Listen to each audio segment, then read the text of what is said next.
My name is Eleanor. The house where my husband and I spent more than 30 years building a life together, where old wedding photos still hang on the walls, where the wooden floors carry scratches from our kids running around, and where countless quiet evenings belonged just to the two of us, is now a place where the very people who once treated me like I didn't belong have to pay rent.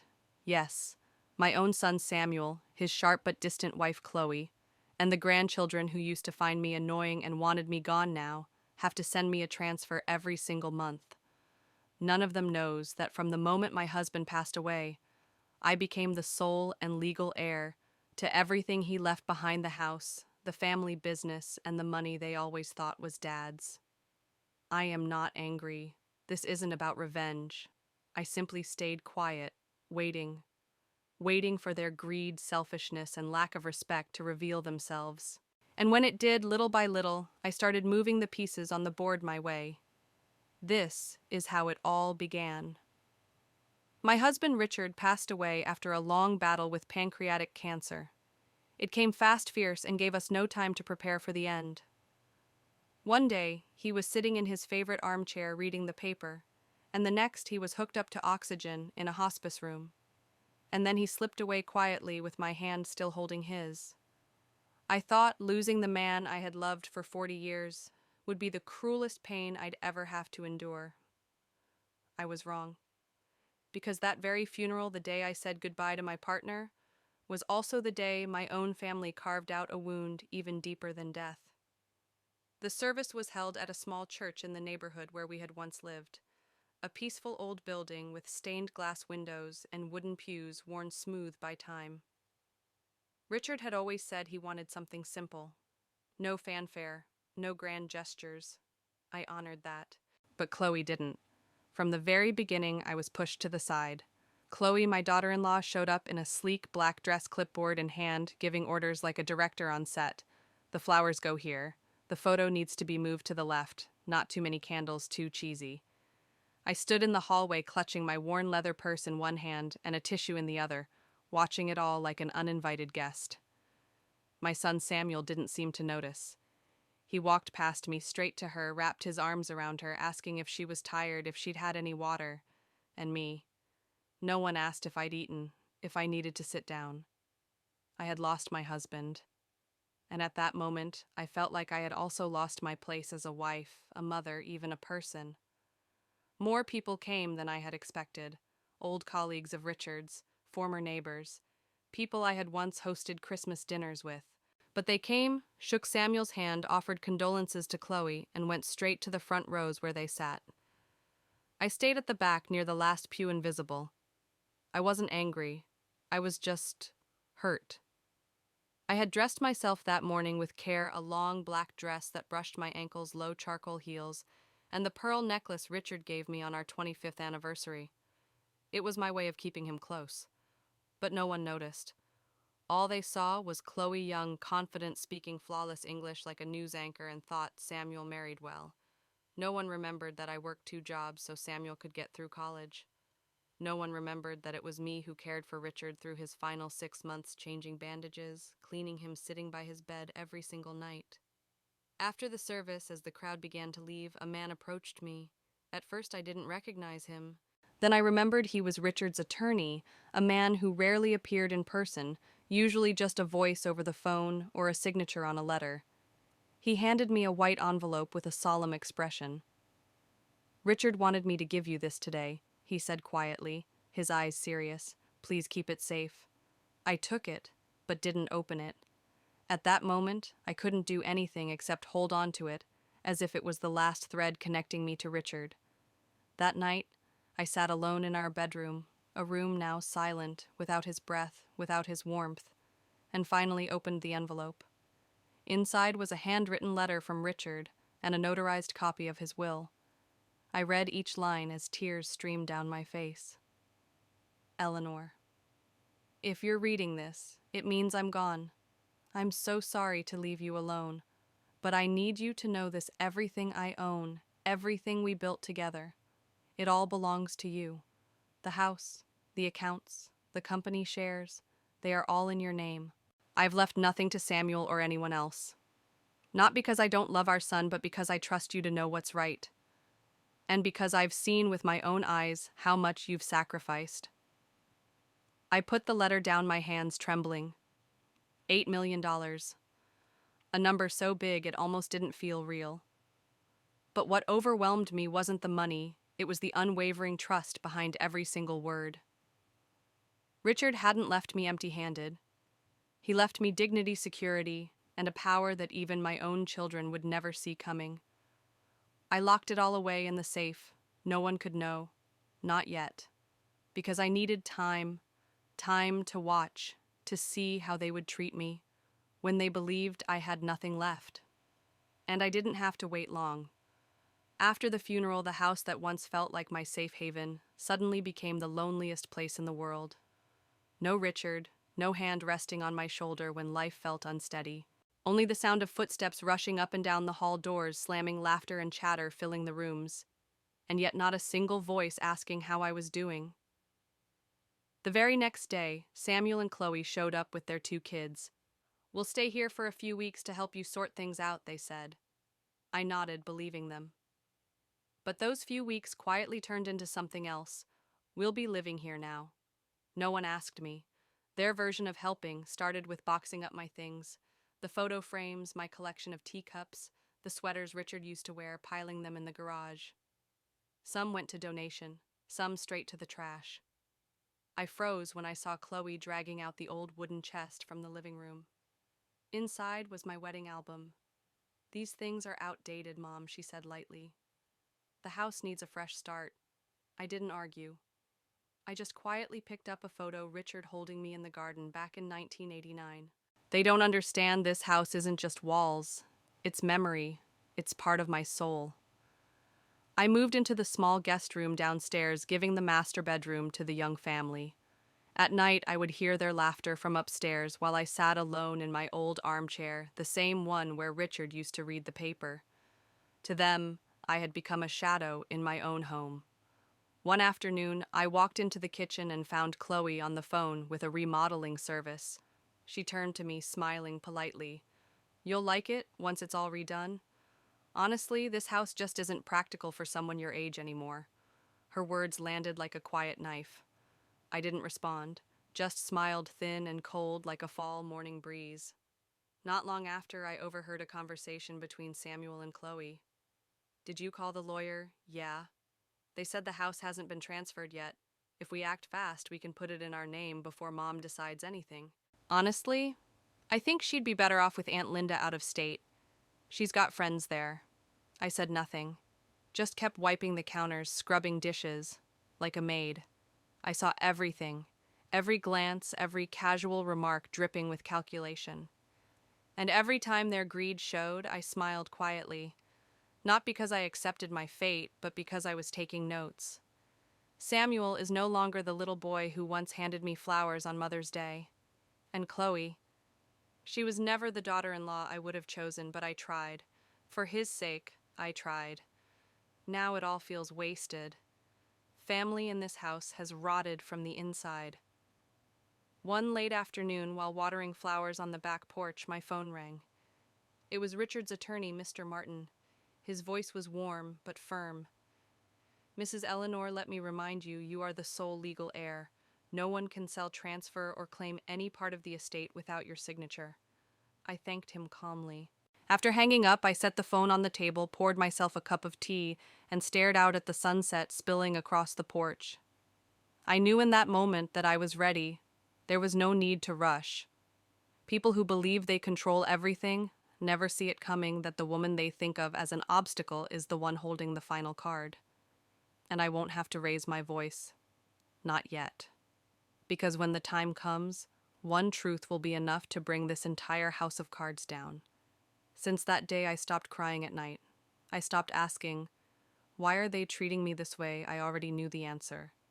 In their eyes, I am weak. I am old. I am a relic of the past. And because they underestimate me, I can watch, listen, and plan without them ever suspecting a thing. I even learned to use Richard's old voice recorder. I document everything, conversations about selling the house, transferring ownership, even Chloe's phone calls, complaining about me to her friends. Every few days, I send an email update to Mr. Martin, part record, part shield. Each morning, I still get up early. I cook breakfast for everyone. I clean, I tend the garden. They think I do it because I have nothing else. But I do it because I'm preparing. Because I know the sharpest form of justice doesn't come from anger. It comes from a signature, a single piece of paper, and a name that no one can erase. I am Eleanor. I have never been pushed out of this house, and I will never let anyone take it from me. I knew that to survive in this house and to win, I needed the strongest weapon of all: silence and time. In the days that followed, I stopped being Eleanor the quiet widow standing in the corner at a funeral. Instead, I started to watch. I memorized every word, every glance, every little plan they whispered to erase me from my own life. Every morning I poured myself a cup of tea, cleaned the kitchen, and smiled whenever Samuel walked by without so much as a hello. Or when Chloe, in that sweet tone of hers, said things like, "Older people should really consider senior living communities. It's more comfortable and they'll be taken care of." I just nodded, pretending to think about it. At night, I went back to my small room on the ground floor, a cold little corner of the house where the walls are so thin I can hear every conversation upstairs. I heard them planning. They think the house will go to Samuel. They talk about selling it, investing the money, changing the name on the deed. What they don't know is that I already met with Richard's lawyer last week. I remember that day so clearly. I wore Richard's old coat and carried the sealed envelope into the law office. Attorney Morgan Richards' final representative smiled and confirmed Mrs. Eleanor. Mr. Richard transferred all ownership of the house, the bank accounts, the company shares, everything to you. No one else has any legal claim. I asked, "So if I don't disclose this, they'll never know?" He nodded. "Correct. Unless you tell them, no one can access these records." I thanked him and walked out of that office with a plan. From then on, I began quietly gathering proof, Chloe calling real estate agents in secret texts in the family group chat about house prices, a group they excluded me from, but I found a way. I asked Linda, my closest friend, to watch and share everything. They think I'm too old. But I learned how to use email, how to scan documents. I sent copies of the will to the bank, changed the safe's combination, and had my lawyer re-register the deed with my name alone at the top. Everything legal. Everything ready. I just haven't said it out loud yet. Then one afternoon, Chloe walked in carrying several big boxes, not new furniture, suitcases. "I think you should start packing, Mom," she said. "We found a place for you, Silver Pines Senior Living. It has nurses, a garden, much more comfortable than here." She said it like she was doing me a favor. Samuel stood there silent, avoiding my eyes. I nodded, calm. Chloe smiled, pleased with herself. "You can move this week. We'll help you pack." I sat down, poured myself a cup of tea, and said softly, "All right. But before that, I want one last meeting with my lawyer." They thought I was finally giving up my rights. But they didn't realize that was the signal. The day I would take back my place in this house. That evening, the whole family sat around the dinner table. And sat around sounds far warmer than it felt. I was there at the very edge of the table, invisible. The conversation bounced back and forth between Samuel and Chloe, his new project, and how to renovate this old house to make it modern. I knew exactly what they meant. Renovate was just code for a future where I didn't exist here. My granddaughter kept complaining that my room smelled like old things, and my youngest grandson let slip Grandma's just a temporary guest. I heard every word, and felt every beat of my heart grow heavier. I reached across the table and asked quietly, "Samuel, would you pass me the salt, please?" He didn't look at me, not even a glance. It was as if I wasn't there. Chloe answered instead, sharp and cold, "Can't you get it yourself? You always need someone to wait on you." The table fell silent for a moment, then soft laughter started, and the children, seeing their parents laugh, laughed too. I picked up my spoon. My hand trembled. Not because I was weak, but because I was angry. So angry I couldn't even cry. I looked at them, Samuel, Chloe, and the grandchildren I once held in my arms. They weren't my family anymore. At least not in the way family is supposed to be. After dinner, I went back to my room and closed the door. I didn't cry. I sat in the dim yellow light, staring at an old photo of Richard, his arms wrapped around me, smiling. I set the photo down, opened the drawer, and pulled out the envelope, the original will I'd been given the day after the funeral. I read every line again. Every single asset, the house, the bank accounts, the company, shares, the insurance policies, all in my name. No one else. I didn't feel triumphant. I felt lighter. As if the wound I had been carrying for months had finally been cleaned and allowed to heal. I opened the voice recorder on my phone. I'd been recording conversations for weeks, ever since the first time I was called just a guest. But tonight's recording was the final straw.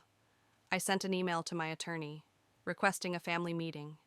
The subject line read, "Legal update regarding the estate of Richard." And I smiled. For the first time in months, I felt free. Because I knew that meeting would be the moment everything came out. The truth, the documents, the proof no one could deny. I don't need revenge. What I need is justice and the respect I have always deserved. I never imagined that day would come so soon. The next morning, I made coffee as usual, but this time I didn't hide away with it in my room. I sat right at the dining table, the table that hadn't felt like mine in a long time, and slowly took one sip after another. Valerie walked into the kitchen, saw me there, and said nothing. At this point, even silence had become a show of power, and I had nothing left to fear. That afternoon, they invited a few friends over to their home, proudly showing off the house as if it were their accomplishment. Valerie darted around, barking orders at me to tidy up the living room like some unpaid housekeeper. I said nothing. From the patio, I heard them laughing, talking about renovation plans, about appraising the property, about whether they should put the house in Samuel's name. They had no idea I was just a few steps away, listening to every word. Quietly, I walked back to my room, opened the drawer, and pulled out the folder I had kept hidden for months, the notarized will, the legal documents transferring every asset, our home, the company shares, the accounts, into my name.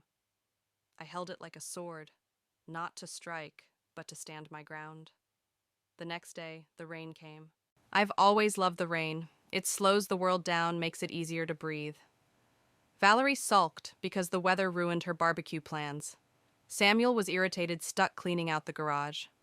I calmly set out a tray of tea in the living room. When the doorbell rang, I opened it, and Mr. Bennett walked in. "Good afternoon, Mrs. Eleanor," he said gravely, a thick briefcase in hand. I invited him inside. Valerie came rushing over. "Who's this? Why is there a lawyer here, Mom? What are you doing?" I didn't answer her. I led everyone to the living room and for the first time in months spoke clearly. "I have something I need to say to the family." The room fell silent. Mr. Bennett opened his folder and began to read aloud. According to the signed and certified will, dated June 14th of this year, the entirety of Mr. Richard Whitmore's personal and company assets are transferred to his sole legal spouse, Mrs. Eleanor Whitmore. Valerie laughed out loud. "Oh, come on. This must be a joke. We've been living here paying for everything." "No," Mr. Bennett interrupted firmly. "All of the bills are in the name of the company which Mrs. Whitmore now owns. And according to official records, this house as well as 3 other rental properties are her legal property." I turned to my son.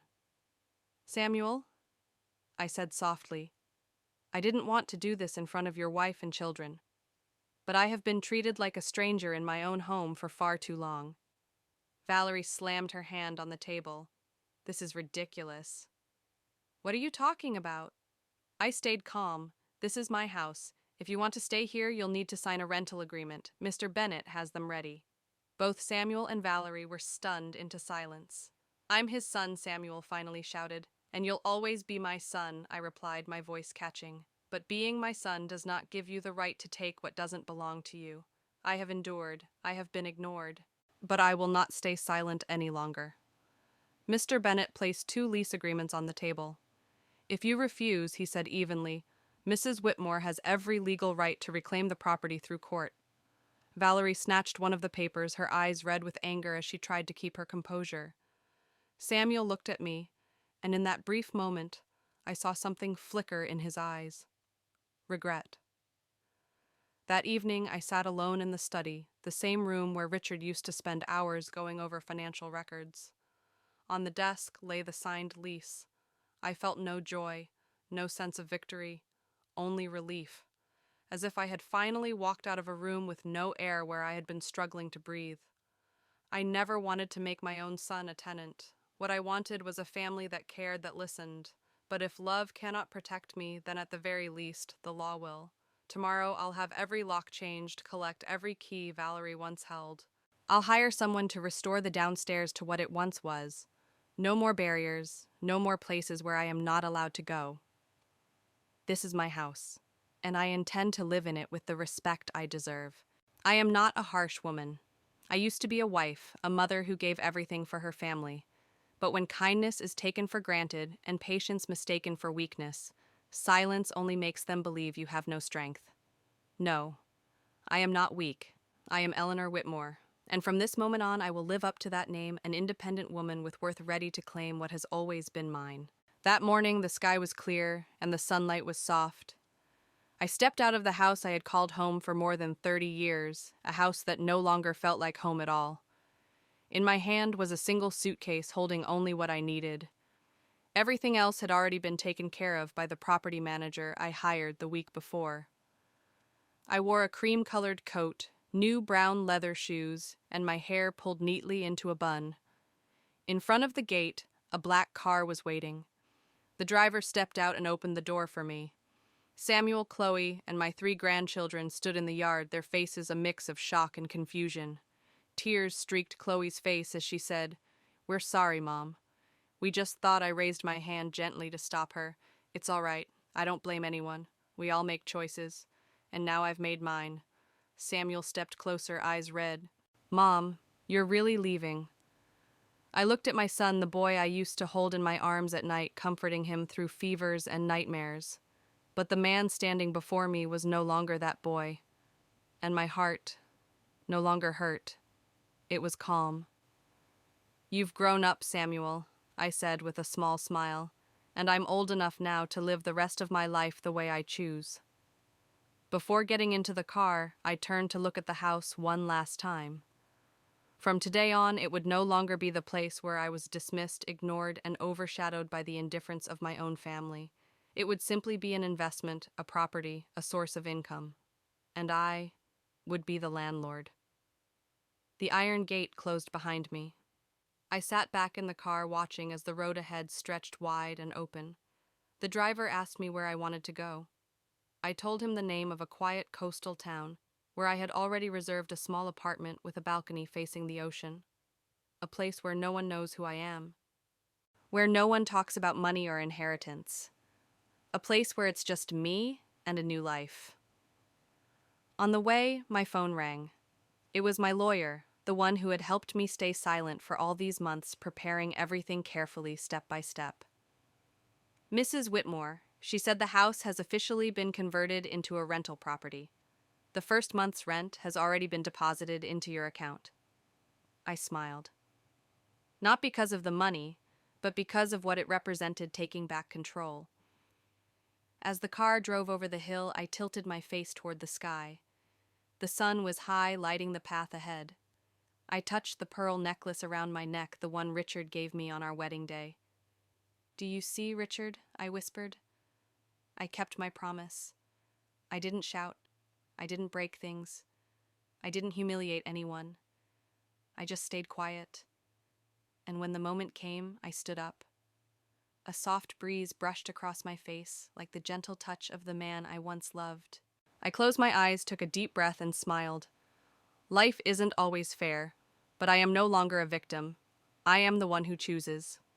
And this time, I choose myself.